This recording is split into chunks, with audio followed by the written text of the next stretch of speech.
जब देश में सेम सेक्स मैरिज को लेकर चर्चा चली तब मालूम चला कि केंद्र सरकार ने सेम सेक्स मैरिज के खिलाफ सुप्रीम कोर्ट में हलफनामा दायर किया।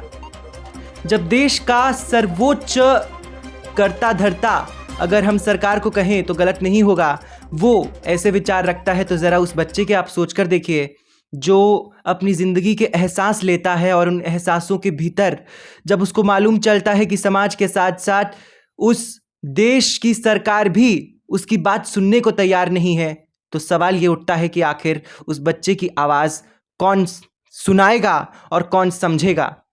इसी कोशिश में आरती जी अपनी बेटे की आवाज़ लगातार बुलंद कर रही हैं ताकि वो देश के हर कान तक पहुँचे, हर उस माँ बाप तक पहुँचे जिसके लिए शायद ये कहानी हज़म कर पाना बहुत मुश्किल हो जाता है कि उनका बेटा या बेटी LGBTQ कम्युनिटी से बिलोंग करता है। आरती जी, बहुत स्वागत है आपका। शुरुआत करेंगे। मुझे मालूम है कि बहुत मुश्किल होता है एक माँ के लिए बता पाना कि उसका बेटा 15वीं मंजिल से कूदकर आत्महत्या कर लिया था क्योंकि कुछ लोगों की वजह से, क्योंकि उसे मोलेस्ट किया गया, उसे तमाम तरह के ऐसे शब्द कहे गए जो निश्चित तौर पर एक इंसान को पीड़ा देते हैं। आपसे जानना चाहता हूँ 2021 में ये वाक़या हुआ था, इसके बाद तब की ये लड़ाई अब तक कहाँ तक पहुँची है?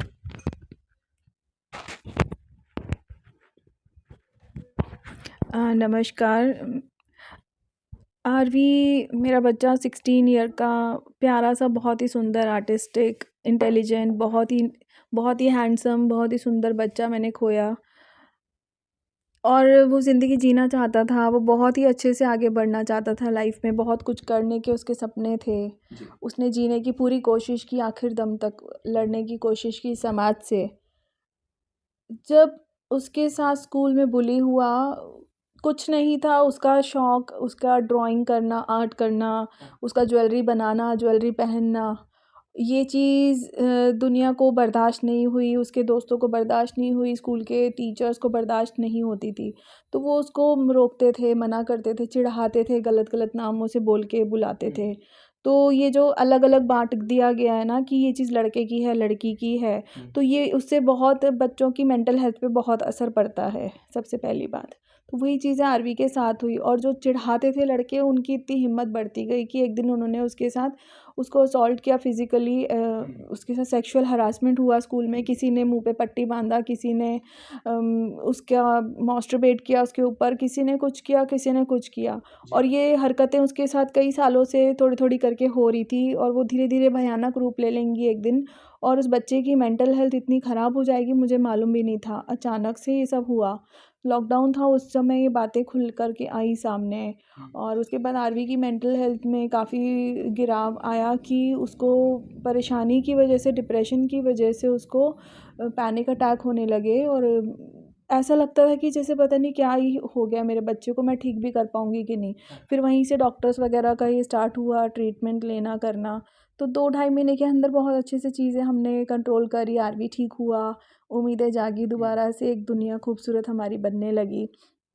मालूम नहीं था कि दोबारा से स्कूल खुलेंगे, और स्कूल प्रशासन को, टीचर, हेडमिस्ट्रेस, प्रिंसिपल, उसके सारे जो भी सब्जेक्ट टीचर पढ़ाते थे, क्लास टीचर को लेकर के सबको मालूम था कि वो किस दौर से गुजरा है और उसके साथ क्या क्या हुआ है। स्कूल की काउंसलर तक को सबको मालूम था, मैंने भी बताया था, आरवी ने भी बताया था। तो उसके बावजूद भी ये लोगों ने कोई कोऑपरेट नहीं किया, और इनको ये लगा कि ये नाटक कर रहे हैं माँ बेटा, और ख़ास करके बेटे के लिए ये लोग नहीं समझ पाते थे। और मैं भी वहाँ पे काम करती थी, मैं भी वहाँ टीचर थी। तो एक हम लोगों का क्या होता है, जब हम एम्प्लॉई होते हैं तो हम इतना बोल नहीं पाते हैं, तो हम अपनी बात को रखते हैं पर थोड़ा डरते हैं, झिझकते हैं सिस्टम से, समाज से करके। तो वही चीज़ें मेरे साथ हुई। मैंने कोशिश की कि समझाऊँ, ये समझें, इनसे सपोर्ट मांगूँ, पर हालात ऐसे हाथ से निकलते गए धीरे धीरे करके कि आरवी का एक दिन ये डिसीजन हम सबको हिला जाएगा, हम पूरे समाज को आज हिला देगा, हमें मालूम भी नहीं था। और ऐसा ये कुछ हो भी जाएगा, मालूम नहीं था। तो आरवी ने डिसाइड किया 15वीं फ्लोर से, वो, मैं घर पर नहीं थी, पीछे से उसने 15th फ्लोर से जंप कर, और ऑन द स्पॉट हमने उसको खो दिया हमेशा के लिए। पहले कितनी बार जिक्र किया था इस बात का कि मेरे साथ स्कूल में ऐसा होता है, और क्योंकि एक बच्चे के लिए माँ को बता पाना ये सब चीज़ें इतना आसान नहीं होता है, और कैसे कन्फ्रंट किया था आपके बच्चे ने आपको, और आपने कैसे समझी थी उस बात को? क्योंकि एक माँ बाप के नज़रिए से भी देखें तो वो बहुत मुश्किल हो जाता है समझने के लिए। तो आपने कैसे कन्फ्रंट किया, और उसने आपको कैसे समझाया, और ऐसे अपनी बातें किस तरह से ज़ाहिर की आपको? सबसे पहली बात, वो मेरा बेटे से ज़्यादा मेरा दोस्त था। हम हाँ। भाई बहन भी थे, हम दोस्त भी थे, हम माँ बेटा भी थे। हम हर बात को बहुत ही खुल के, बहुत ही अच्छे से करते थे। पर कहीं न कहीं जैसे कहते हैं ना, जिसको बहुत ज़्यादा प्यार करते हैं तो उसी को ही सबसे कम दुखी करने की सोचते हैं। हाँ। वो से ज़्यादा उसी से बातें छुपाते हैं जिससे ही सबसे ज़्यादा प्यार करते हैं। कहीं न कहीं हमें लगता है कि वो इंसान हमारा दुःख देख के वो भी दुखी हो जाएगा। आज भी मैं अपनी माँ को, अपने परिवार को उतनी बातें नहीं बता पाती जितना मैं बताना चाहती हूँ। तो ये हम हर एक व्यक्ति के साथ है। इट्स नॉट इस ये सिर्फ़ आरवी के साथ नहीं था। तो सेम चीज़ें थी, आरवी ने बताई चीज़ें, पर जब उसकी तबीयत बहुत ज़्यादा बिगड़ गई और ख़राब हो गई, तो तब डॉक्टर्स ने बोला कि नहीं, तुम अपनी मम्मी को बताओ। तो उसने सेक्सुअल हरासमेंट वाली बात बताई, तो सुनी मैंने बहुत ध्यान से, बहुत आराम से कि इसको बोलने देती हूँ। और वो भी ये नहीं था कि एकदम से उसने बताया हो। एक-एक करके धीरे-धीरे उसने करके बातें करना शुरू किया, बताना शुरू किया, अपनी चॉइसेस के बारे में बताना शुरू किया कि मम्मा, मुझे नेल पेंट लगाना अच्छा लगता है, क्या मैं कर सकता हूँ? मैंने कहा बिल्कुल करो। फिर क्या मैं ये पहन सकता हूँ, वो पहन सकता हूँ? मैंने कहा पहनो, जो तुम्हें करना है तुम्हें करो, जैसे, पर तुम खुश चाहिए हो। मुझे तुम्हारी खुशी से मतलब है, मुझे किसी चीज़ सामान से कोई मतलब नहीं है, मुझे तुम खुश चाहिए बेटा। कैसे आप खुश रह सकते हो, आप मुझे वो बताओ। मम्मा, मुझे ये पहनना है, ऐसे-ऐसे पहनना है, मुझे चेन चाहिए, मुझे दोनों कानों में पियर्सिंग करानी है, मैंने कहा ठीक है। जो वो बोलता गया, हम करते गए, खुशी-खुशी दोनों करते गए। बल्कि अब तो मैं भी सीख रही थी उससे चीज़ें मेकअप की कौन-सी चीज़ क्या होती है, और कैसे सुंदर-सुंदर और रेडी होना है, क्योंकि वो बड़ा खुश होता था मम्मा को भी रेडी होते हुए देख के। तो सेम मैं कोशिश करती हूँ कि जैसे वो मुझे देखना चाहता था, तो मैं भी ऐसी दिखूँ। भले ही दुनिया समाज जिसको जो बोलना है बोले, जिसको जो सोचना है सोचे, पर जो मेरा बच्चा चाहता था और जो चाहता है मैं वही करूँगी। तो वो उसके होते हुए भी हमने वो किया, तो मुझे आज गर्व होता है, मुझे खुशी होती है कि उसके रहते हुए मैं उसको वो सारी चीज़ें करने दे पाई जो वो चाहता था करना। लाइक उसको नेल पेंट लगाना मन था, तो आज भी उसके नेल पेंट्स पड़े हैं रूम में, रखे हैं 50-60 नेल पेंट, तो एक लड़की के पास भी ईज़िली नहीं। जिस शोरूम से जहाँ कहता था हम लेते थे जा कर के। तो उसने बताना ऐसे ही धीरे-धीरे करके चीज़ें निकाली, और उसने मुझे समझाना, बताना शुरू किया। एलजीबीटीक्यू कम्युनिटी होती क्या है, उसी ने ही मुझे इंट्रोड्यूस कराया कि मम्मा, ये एल का मतलब क्या है, बी का मतलब क्या है, और इन जो फ्लैग होता है, रेनबो फ्लैग, वो उसका मतलब, उसके बारे में बताना। ये एक-एक स्टेप करके मेरे बच्चे ने मुझे एजुकेट किया था। तो पर अभी भी वो, उसको ये नहीं पता था कि उसकी सेक्सुअलिटी क्या है और वो क्या है, क्या नहीं। पर उसको था कि अभी उसको एक्सप्लोर करना था। तो इस तरीके से हमारी चर्चा, हमारी बातें होती रहती थी। बातें होती रहती थी, लेकिन आपने जैसे कि बताया कि एक बात माँ होते हुए आपने अपने बच्चे की समझी, तो ये एक बहुत अच्छा कम्युनिकेशन हो जाता है माँ और बेटे के बीच में, जो आसान रास्ते एक ऐसी दुविधा में उस बच्चे के लिए निकालता है जो अ, वो बच्चा फेस कर रहा होता है उस वक्त पर। अम, बहुत ज़्यादा, मैं ये बोलती हूँ कि जितने भी पेरेंट्स हैं, जितने भी देखते हैं या सुन रहे हैं, या इन चीज़ों में उनका बच्चा आके जिन बोलता है कि अगर हम कम्युनिटी से हैं, या हम गे हैं, या हम डिफरेंट सेक्सुअलिटी से हमें लगता है कि हम हैं, तो पेरेंट्स को डांटने, मारने, या उसको ज़बरदस्ती से कि तू पागल है, तू ऐसा हो ही नहीं सकता करके, तू तू तो मेरा बच्चा है, तू ऐसा कैसे हो सकता है, ये ना करते हुए, बल्कि उसको समझना चाहिए, उसके साथ समय वक्त बिताना चाहिए, उसकी पूरी बातों को गहराई तक समझना चाहिए, और ये आइडेंटिफाई करना चाहिए कि उसके जैसे और कौन से जो बच्चे हैं, उनसे मिलें, उनसे बातें करें, और उन बच्चों के भी माँ बाप से मिलें और बातें करें, क्योंकि हमें सिर्फ हमारा दायरा पता है। बिल्कुल। तो जो कम्युनिटी के और जो बच्चे हैं, उनके माँ बाप से, उन माँ बाप को ज़रूर कनेक्शन रखना चाहिए, बातचीत करनी चाहिए कि क्या शायद हम, क्योंकि हमें ये लगता है ये शायद हमारा बच्चा बोल रहा है और दूसरे सारे बच्चे ऐसे हो ही नहीं, सही हैं। तो ये समझने के लिए, जानने के लिए दूसरों को भी बात करना ज़रूरी है, दूसरों से मिलना ज़रूरी है। जितने ज़्यादा हम लोगों से बात करेंगे, जितना ज़्यादा हम लोग चीज़ों को बड़े परिप्रेक्ष्य में समझेंगे, उतना ज़्यादा मुझे लगता है समाज का विकास भी होगा, क्योंकि जब आप हकीकत का सामना करते हैं तब आपको असल मुद्दे मालूम चलते हैं, आपको असली में असल रास्ते वहाँ से निकालने समझ आते हैं। लेकिन आरती जी, कल दिल्ली थी, आज चंडीगढ़ है, बहुत चक्कर लगते हैं। आज वक्त मिला आपसे बात करने का। ये आना जाना शहर टू शहर और एक मन में वो आस कि न्याय हो जाएगा। फ़िलहाल अभी आपके मन में क्या है? किस मोटो को लेकर आप आगे बढ़ रही हैं? इतना जो ये आना जाना आपका है, ये क्यों है? किस मोटिव को लेकर आप आगे बढ़ रही हैं? सबसे पहले तो आना जाना तो एक माँ तो घर बैठ नहीं सकती जिसके बच्चे के साथ इतना कुछ हो गया हो, क्योंकि मुझे पता है आरवी ने जो दर्द और तकलीफ़ महसूस की है वो मैं मीडिया में दिखा भी नहीं सकती, बता भी नहीं सकती। कुछ चीज़ें ऐसी ही होती हैं, पर्सनली ही हम मिल कर के बात कर सकते हैं और समझा सकते हैं एक दूसरे को, और जो कि हम सोशल मीडिया पे भी इतना नहीं बात खुल के कर सकते, क्योंकि ऑनगोइंग केस है तो मैं ज़्यादा खुल के और ज़्यादा नहीं बता सकती। तो मेरी जो तकलीफ़ और आरवी की जो तकलीफ़ है वो मुझे पता है एक माँ हो के रहते कि उसने क्या क्या झेला था। तो मैं बिल्कुल चाहती हूँ कि उसके दोषियों को सज़ा मिले, जो जिन लड़कों ने, जिन बॉयज़ ने उसके साथ ये घिनौनी हरकतें की थी, उनके माँ बाप को एक सबक मिले, और उस जैसे और कितने लड़के हैं जो आज ये सब काम कर रहे हैं, गलत काम, तो उन सबको सबक मिलना चाहिए। सेकेंडली मैंने ये देखा कि कम्युनिटी में भी और वैसे भी बहुत बच्चे सफ़र कर रहे हैं सेम इश्यूज़ को लेके, सेम प्रॉब्लम को लेकर के।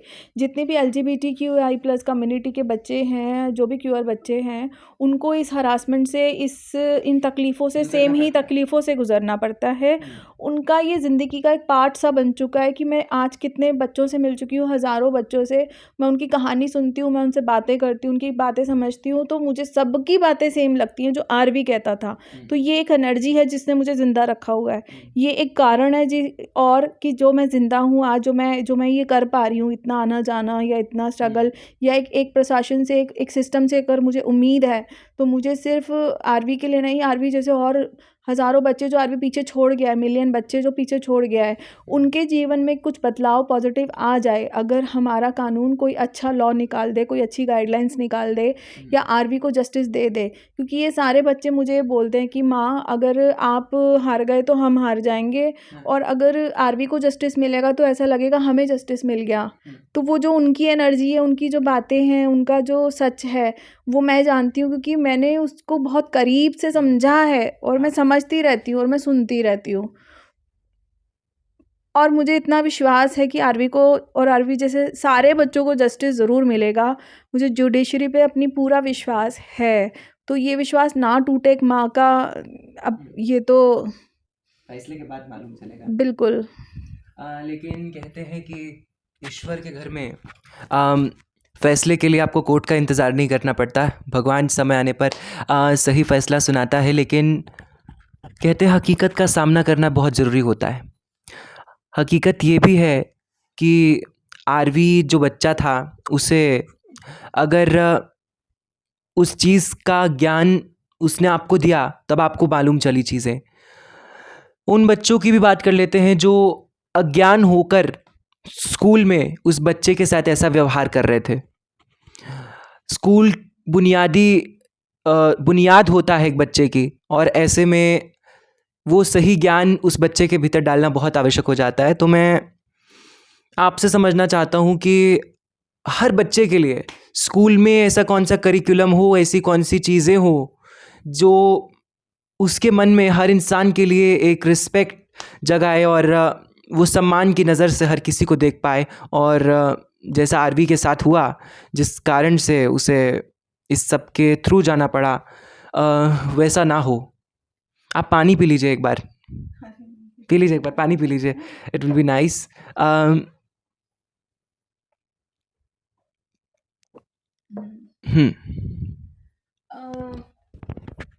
इसमें देखिए एजुकेशन हमारी जो एजुकेशन सिस्टम है उसका बहुत बड़ा रोल है। हाँ। बच्चों की अपब्रिंगिंग में लेकर के और पेरेंट्स के सपोर्ट में। देखिए जितने भी बच्चे आते हैं स्कूल में, जितने पेरेंट्स एडमिशन कराते हैं, उन पेरेंट्स को अगर ओरिएंटेशन जो स्कूल में फ़र्स्ट एडमिशन के समय ओरिएंटेशन रखा जाता है, उसी ओरिएंटेशन के समय में अगर ये भी बता दिया जाए कि मेल फीमेल के अलावा अदर जेंडर भी एग्जिस्ट करते बिल्कुल। हैं, और अगर आपका बच्चा आइडेंटिफाई करता है कि अपने से अलग हटके कोई बच्चा अगर उसको चॉइसेस में या किसी तरीके से दिख रहा है, तो उसका बुली या मजाक ना उड़ाएं, उसका सपोर्ट बने। और आपके बच्चे को आपको ये सिखाना है कि अगर आपके बच्चे को कोई दूसरा बच्चा फ्रेंड समझ के ये बातें बता रहा है, तो उसका मजाक ना बनाएं निश्चित तौर पे ये और वो प्राइवेसी रखें उसकी। अगर वो नहीं चाहता है तो उस बात को डिस्क्लोज़ ना करे आपका बच्चा। अगर वो डिस्क्लोज़ करता है तो उस हद तक बोले कि जितना उसको ये लगना चाहिए कि दूसरे को हर्ट ना हो, दूसरे की जीवन के बारे में कोई कैसे मजाक उड़ा सकता है। आरवी के साथ भी कुछ ऐसा ही एक्सपीरियंस हुआ। उसने एक सिंपल सी बात एक अपने दोस्त को बोली थी खाली, जो कि बहुत करीबी दोस्त था। उसको सिर्फ उसने बेचारा यही बोला था खाली कि मुझे लड़कियों में उसने बोला तेरी गर्लफ्रेंड नहीं है, गर्लफ्रेंड बना, तू उसको किस विस कर, इसको ये कर वो कर। उसने कहा ये मुझे अच्छा नहीं लगता, मैं नहीं कर सकता ये सब, मेरे लिए नहीं बनी ये चीज़ें, मुझे ऐसा लगता है मैं नहीं करूँगा ये सब। और वैसे भी आरवी में मेरी डील हुई थी कि हम 12th के बाद बॉयफ्रेंड गर्लफ्रेंड की बातें करेंगे। तो मैं पूरा अलाउ था कि 12th के बाद बनाइए गर्लफ्रेंड या जो भी बनाना है। कहता ठीक है। तो उसको फोकस था क्लियर कट कि उसको क्या करना है 12th तक, तो उसको ये बातें वैसे ही बेकार लगती थी। तो उसने उस सेंस में बोला, तो उसका ये सेंस उन लड़कों ने क्या लिया कि he is not into girls, कि उसको गर्ल्स में इंटरेस्ट नहीं है, तो वो ट्रांसजेंडर है। तो क्या बात करके, क्या इंटरप्रेट करके पूरे स्कूल में उसकी बदनामी कर दी गई कि ये तो ना गे है ना कुछ, ये ट्रांसजेंडर है और इसका बाप इसलिए छोड़ के गया है इसको क्योंकि ये ट्रांसजेंडर था, इसीलिए इसके बाप ने भी इसका एक्सेप्ट। तो क्या समझा रहे हैं हम अपने बच्चों को, क्या शिक्षा दे रहे हैं? क्या हम घरों में ऐसी बातें कर रहे हैं जैसे कोई टीवी या सीरियल चलता है, ठीक है, हम क्या करते हैं कि कोई ट्रांसजेंडर को देख करके या कोई गे को देख करके हम खुद ही हंसी मजाक उड़ा रहे हैं, तो हमारा बच्चा भी देख रहा है इनडायरेक्टली। हम घरों में अपने घर से ही हमें इसको बंद करना होगा पहले तो, हर किसी को, कि दूसरे का मजाक उड़ाना आप बंद करें। आपको नहीं पता किस जन्म में आपको क्या जन्म मिल जाए दूसरे के लिए मजाक उड़ाने में। आपको आज अच्छा लग रहा है, कल को कुछ नहीं पता कि वक्त कहाँ आपको लाके खड़ा कर दे। एजुकेशन सिस्टम में अगर ये करिकुलम में ही आ जाए कि सेंसिटाइजेशन कंपलसरी हो जाए हर एक स्कूल में, हर एक क्लास के लिए, ये जेंडर और सेक्सुअलिटी के ऊपर सेंसिटाइजेशन कंपलसरी होना चाहिए हर एक स्कूल में, पूरे दुनिया में, पूरे वर्ल्ड में, ना कि ओनली CBSE या ICSE या IGCSE या IB, हर जगह ये कंपलसरी होना चाहिए। और ये गवर्नमेंट को लॉ या रूल निकालने ही चाहिए कि बात करनी है तो करनी है, बताना है तो बताना है, क्योंकि कहते हैं ना आधा अधूरा ज्ञान भी बेकार होता है। तो बच्चों को पता ही नहीं है इस बारे में, तो वो कुछ कर ही नहीं पाते हैं। उनके लिए तो ये बिल्कुल नई चीज़ है, तो मजाक का पात्र बना के रख देते दूसरे की, और इतना शब्द हार्म करते हैं जितना कुछ और हार्म नहीं करता इन बच्चों को। तो बच्चों को क्या, हम बड़ों को आज तक हमें भी कोई कुछ बोल जाता है तो कितना बुरा लगता है, और बच्चा तो छोटी सी जान है। तो एडुकेटर्स को भी समझने की ज़रूरत है। अगर टीचर्स को समझ होगी तभी तो वो बच्चों को भी समझा पाएंगे स्कूल्स में, प्रिंसिपल्स को समझ होगी तभी तो समझा पाएंगे। तो ये बहुत इम्पॉर्टेंट है चेंज लाना। बहुत शुक्रिया हमारे साथ बात करने के लिए।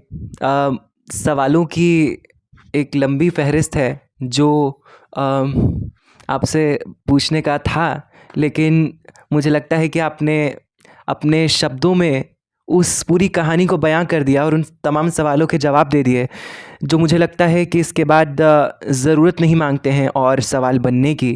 तो बहुत शुक्रिया आरती जी हमारे साथ जुड़ने के लिए। एक आवाज़ जो हम उस समाज में उठा रहे हैं जहां हमने पहले भी जिक्र किया कि जिस देश की सरकार ये कहती है कि सेम सेक्स मैरिज को लीगल नहीं करार दिया जाना चाहिए, हम जब ऐसे समाज में जी रहे हैं तो सोचिए आपकी एक सोच एक बड़ा बदलाव इस समाज में लेकर आ सकती है और कई लोगों के लिए इस समाज में एक खुशहाल भरी, खुशियों भरी ज़िंदगी उसे अंत तक दे सकती है। इसीलिए अपनी सोच पर विचार ज़रूर कीजिएगा और प्लीज़ अपना बहुत ख्याल रखिए। Thank you.